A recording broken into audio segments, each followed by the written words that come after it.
And so in terms of sustainability as well, you talked about how being on the paleo keto diet, if you had even the smallest amount of carbs, like I think you had half a banana and you noticed your blood glucose levels would shoot up through the roof. So that restricted you the ability of going out to events with friends or family to enjoy yourself, have a piece of cake or, have a bit of pasta, whatever's being served up. So in terms of sustainability too, doesn't make life that much fun as well, especially with diabetes. You've got so much to contend with as it is. So, not being able to enjoy yourself can really put a mental burden on you. No, that's so true. So the first thing that suffered after getting diabetes was my social life. Like, my confidence was shot. Yeah. I felt terrible. I think I looked pretty bad compared to what I looked before in terms of just like a healthy, vital look. So my confidence sucked and I didn't want to socialize. I did not want to go out. I didn't want to be seen. I didn't want to talk about it.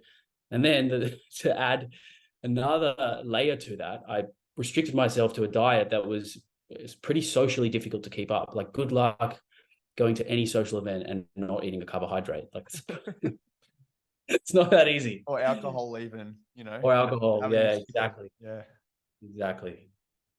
And so like the carbs are often given a bad rap as with someone with diabetes, if they have, say, a bag of jelly beans, what's going to cause their glucose levels to spike? It's the sugar in the blood. It's the glucose in the blood.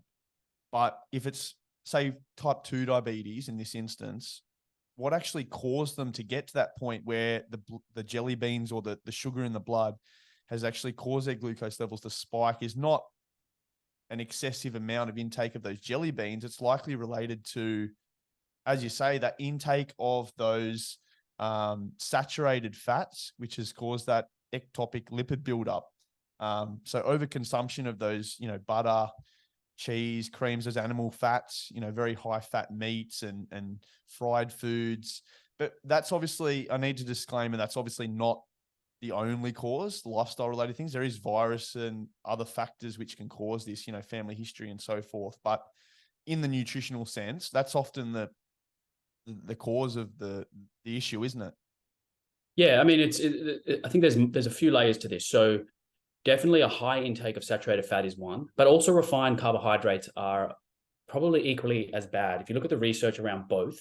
So when you look at like a substitution analysis, so swapping this for that in simple terms in nutrition science, if you swap saturated fat for unsaturated fat, you move in the positive direction. It's a good swap. If you swap saturated fat for refined carbohydrate and sugar, it seems to be just like a lateral neutral shift, or maybe worse, right? So it's not going to, it's compared to what is the question we've got to ask. So refined carbohydrates, saturated fat, but the most common theme around this is excessive calorie intake from probably both or all of the above. Yep. Just eating too many calories leading to weight gain. You get the lipids, you get fat buildup in cells that it shouldn't be. That causes your insulin to be not working as well. That key just can't unlock the gates.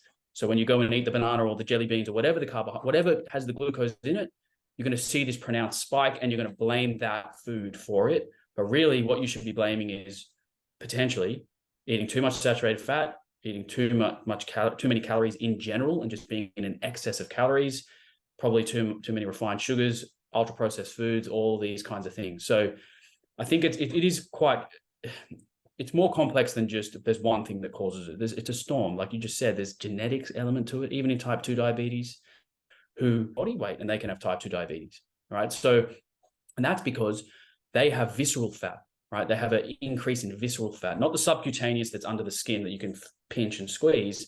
It's the fat around the organs. It's in the pancreas. It's in the liver.